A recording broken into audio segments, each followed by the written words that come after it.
Assalamualaikum warahmatullahi wabarakatuh. Perkenalkan, saya Fatmawati Nur, NIM 2017092, Prodi Sastra Indonesia, Fakultas Bahasa dan Seni, Universitas Negeri Padang.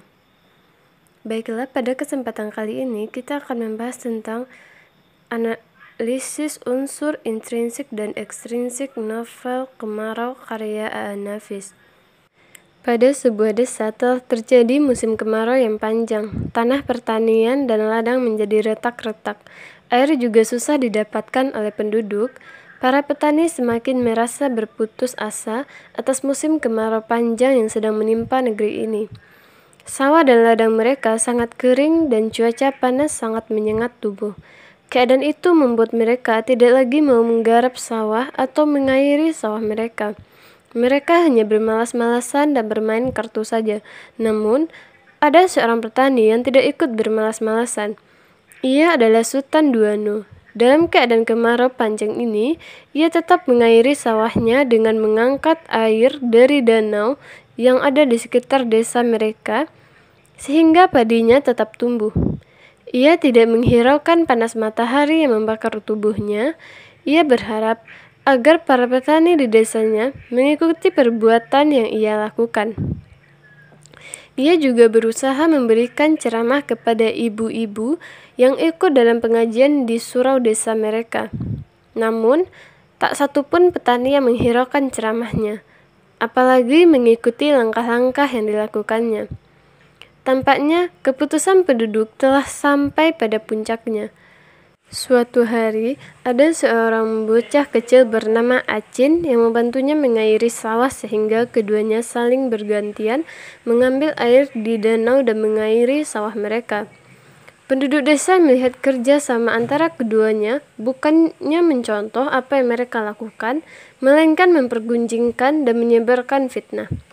Bahwa Sultan Duano mencoba mencari perhatian Gundam, ibu si bocah itu, yang memang seorang janda. Bahkan seorang janda yang menaruh hati pada Sultan Duano pun kemudian mempercayai gunjingan itu.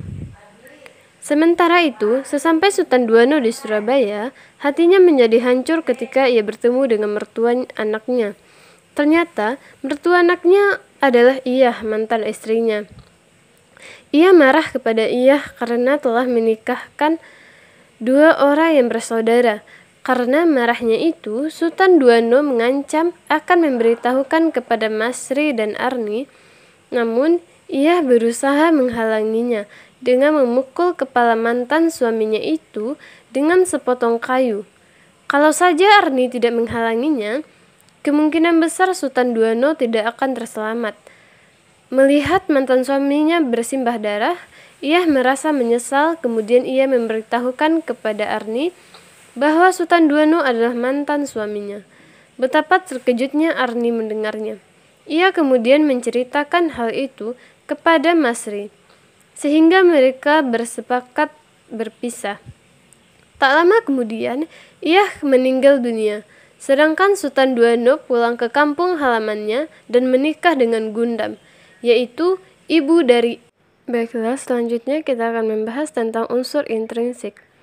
Yang pertama, tema. Tema dalam novel Kemarau karangan A.A. Nafis adalah usaha seseorang untuk mengubah pola pikir agar lebih berpikir maju dan berkeinginan untuk meningkatkan taraf hidup menjadi lebih baik. Yang kedua, penokohan.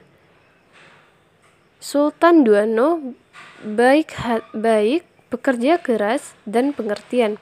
Acin baik, pekerja keras, pintar dan suka menolong. Sultan Caniago miskin dan mudah putus asa. Wali Nagari, bijaksana, pemberani dan berpikiran maju. Gundam, ramah dan baik hati. Haji Tumbijo, bijaksana, baik dan pintar. Lembah Tua, sombong. Haji Samsiah, suka berbohong. Sania, licik. Selanjutnya, latar. Latar waktu, di pagi dan sore, siang hari, malam serta menjelang senja. Latar tempat, di sawah, rumah dan surau. Latar suasana, suasana gugup, senang, sedih, takut dan tegang. Alur dalam novel ini Pengarang menggunakan alur maju karena hampir semua cerita pokoknya diceritakan secara berurutan sesuai dengan kejadian.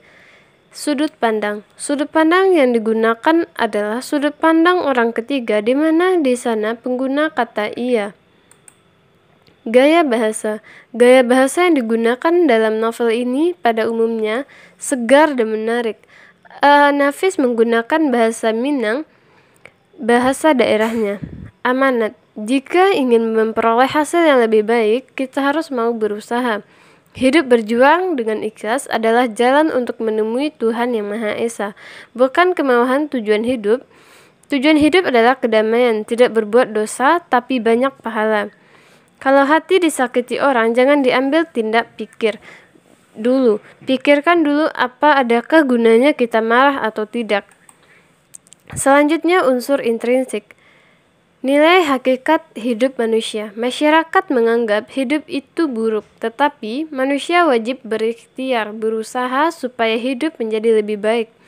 Nilai hakikat karya manusia. Masyarakat menganggap karya manusia untuk memberikan kedudukan yang penuh kehormatan. Nilai hakikat hubungan manusia dengan alam sekitar. Masyarakat yang memandang alam sebagai sesuatu hal yang dahsyat, sehingga manusia hanya bisa menyerah saja tanpa banyak berusaha. Baiklah, itulah unsur intrinsik dan ekstrinsik novel Kemarau karangan A.A. Nafis. Semoga dapat dipahami dan mudah dimengerti. Sekian dari saya. Assalamualaikum warahmatullahi wabarakatuh.